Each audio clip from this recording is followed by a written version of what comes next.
ይመጣባታል፣ ጎርፍ ይመጣባታል፣ ዝናብ ይመጣባታል፣ ቤቷ አትወርቅም እያለች እንደዚህ ትላለች።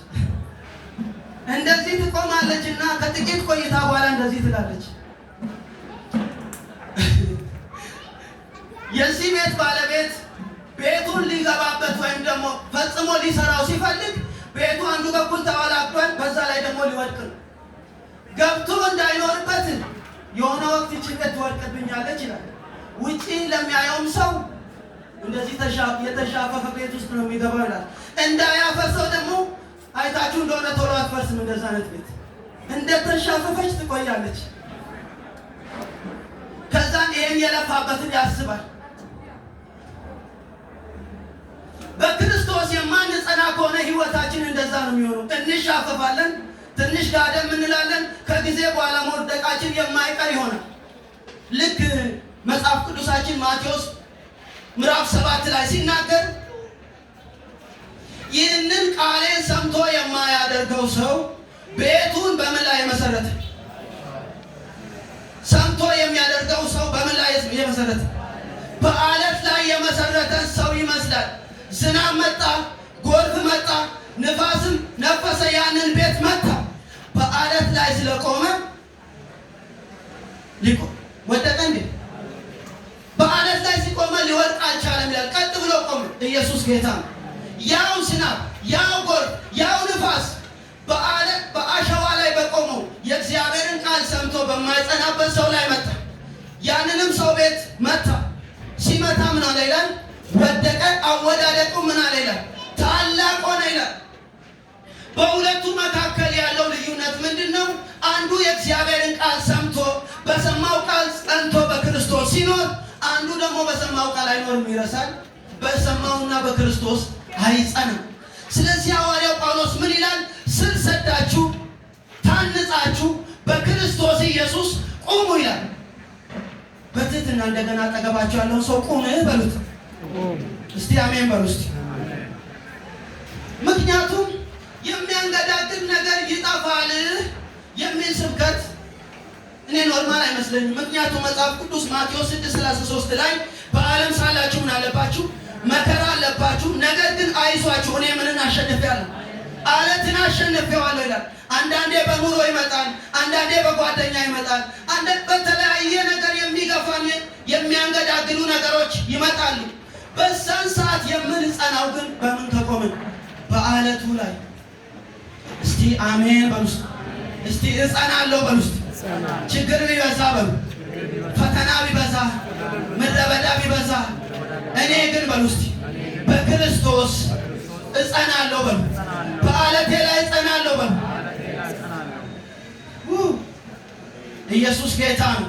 ያበላል ብዬ አልተከተልኩም፣ ክርስቶስ ያበላል። ያበለጽጋል ብዬ አልተከተልኩም፣ ክርስቶስ ያበለጽጋል። እኔ የቆምኩት በአለቱ ላይ ነው። ምድር እንደፈለገች መልኳን ልትቀይር ትችላለች፣ እኔ ግን መልኬን አልቀይርም። ምድር የተለያየ ሁኔታውን ሊቀይር ይችላል፣ እኔ ግን ሁኔታዬን ምን አልልም። እስቲ እጸናለሁ በሉ እስቲ። አንድ የዛሬ 12 ዓመት አካባቢ ነውና አያድርስ ነው የሚባለው የቤተ ክርስቲያናችን ፓስተር ሀብታሙ ይባላል እና ለበዓል ነው። 2 ልጆች አሉት። ሚስቱ ኃይለኛ ሰባኪ ናት። ተያይዘው ለአዲስ አበባ እንግዲህ በዓመት በዓል ግድር ሄዱ። በጣም ኃይለኛ ሰባኪ ናቸው፣ ህዝብ ይወዳቸዋል። ነገር ግን በሄዱበት መኪናው ተገለበጠ። መኪናው ሲገለበጥ 2 ልጆች ሞቱ። ሚስትየው ሞተች፣ ባልየው ብቻውን ቀረ። ይህ እንግዲህ ፈተና ነው። ይህ ንፋስ ጎርፍ የሚባለው ይሄ ሲመጣ ይሄ የእግዚአብሔር ሰው እንግዲህ ፓስተር ነው። ቤተክርስቲያን ህዝቡ በጣም ይወደዋል። እንደ ማንኛውም ሰው አዘነ። ነገር ግን ስብከቱን ቀጠለ፣ አገልግሎቱን ቀጠለ። ከ2 ከ3 ዓመት በኋላ ቤተክርስቲያን ማግባት አለብህ ብለው ዳረችው። ሚስት አገባውን፣ ልጆች ወለደ። የኢትዮጵያ ቃለ ሕይወት ቤተክርስቲያን ይህን ዝናውን ሰምታ ከፍተኛ ሹመት ጅማ ላይ ወስዳ አስቀመጠችው። ክብር ለኢየሱስ ይሁን፣ ሃሌሉያ። በምንም አይነት ሁኔታ ውስጥ ብናልፍ በክርስቶስ መጽናት ይሁን። ሶስተኛና የመጨረሻውን ተናግሬ አበቃለሁ። ርዕሴም ሶስተኛው ስለሆነ የተትረፈረፈ ምስጋና እያቀረባችሁ ኑሩ። ኢየሱስ ጌታ ነው። የመጨረሻው ምን እያቀረባችሁ?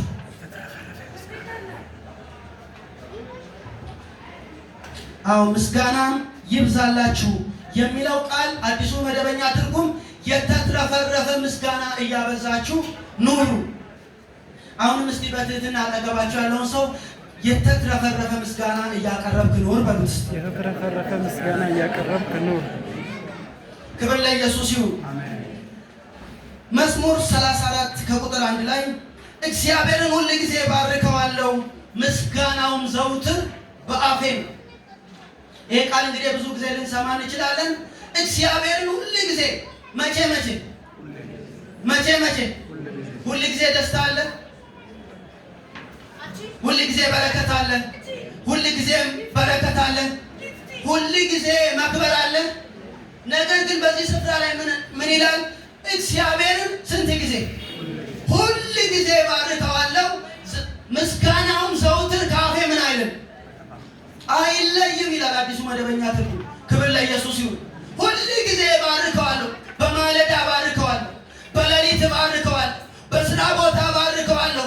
ሁል ጊዜ እግዚአብሔርን እስቲ በሉ እስቲ ሁል ጊዜ አመሰግናለሁ በሉ።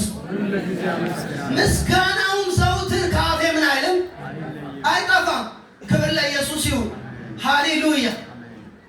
ይሄን ነው ሐዋርያው ጳውሎስ የሚናገረው። ታስታውሳላችሁ እንግዲህ ሐዋርያት ሥራ ምዕራፍ 16 ላይ በርናባስና ሲላስ ላይ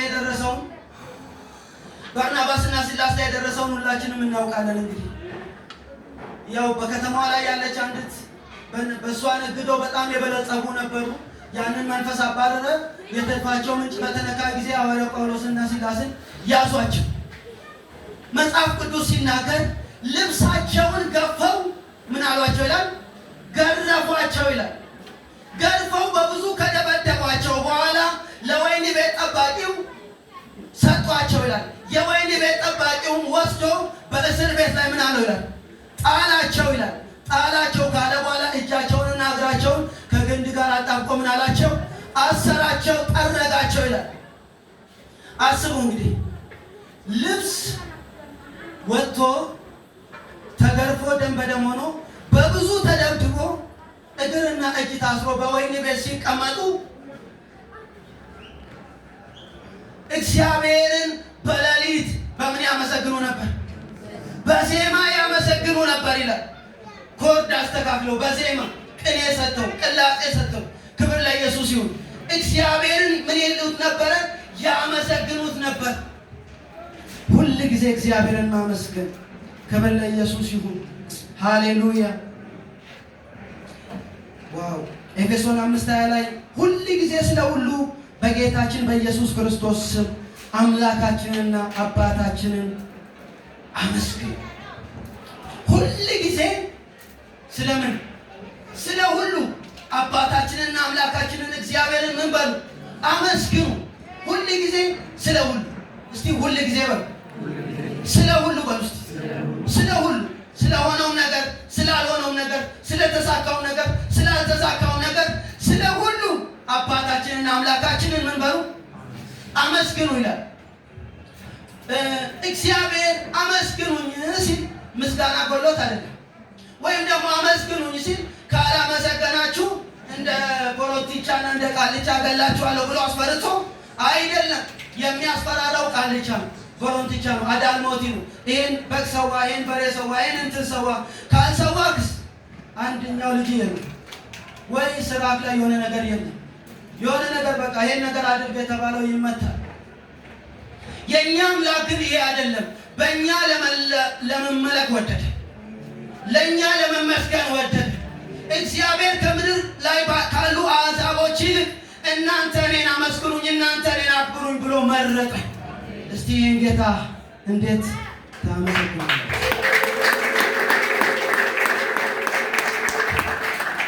ክብር ለኢየሱስ ይሁን። ብዙ ኃያላን ስዕል ፊት ሲቆሙ፣ ብዙ ኃያላን ተራራ ፊት ሲቆሙ፣ ወንዝ ፊት ሲቆሙ፣ የሆነ ባዛፍ ፊት ሲቆሙ፣ የጠንቋይ ሰው ፊት ሲቆሙ፣ እኔና እናንተ ግን በአምላክ ፊት እንቆማለን። እኔና እናንተ ግን ሕያው አምላክ ፊት እንሰግዳለን። ሕያው አምላክን እናከብራለን። ሕያው አምላክን እንቀድሳለን። እስቲ አጨብጭቡ እስቲ እንደገና።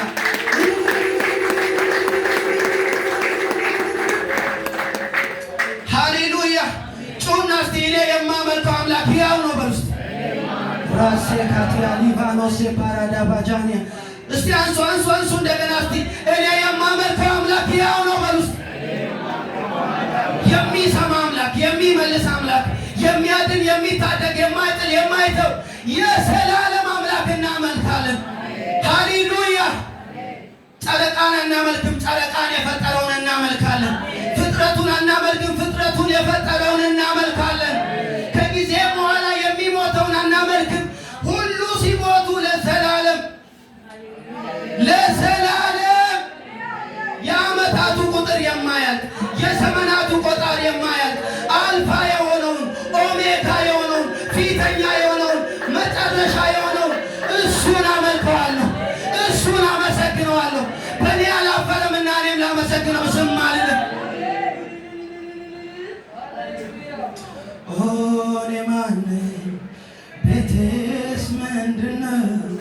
የሰማዩን ዜማ ዝማሬ የጽድቅን ቀን ያውቄ ተምሬ ልብ የፈቀደው ጌታ ሆይ እኔ ማን ነኝ? ቤቴስ ምንድነው? ሀያቶቼን እድል አላገኙም። እኔ ማን ነኝ? ቤቴስ አልባቶታ ሴፓራዳ ባጃኒያስ ዜማ ዝማሬ የስ የጽድቅን ቀን ያውቄ ተምሬ እንድኖር ልብ የፈቀደው ጌታ ሆይ እኔ ማን ነኝ? ከዛ ከጫት ሰፈር ከዛ ከሲጋራ ሰፈር የታደከኝ ሃሌሉያ። እኔ ማን ነኝ? ቤቴስ ምንድነው? የሰማዩን ዜማ ዝማሬ የጽድቅን ቀን ያውቄ ተምሬ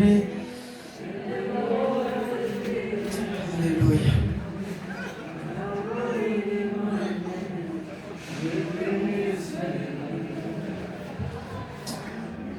እስቲ ቀና እንላለን። ኢየሱስ ጌታ አግኝቼው ነው ወይ? አግኝቼው ነው ወይ? አግኝቼው ነው ወይ? አግኝቼው ነው ወይ?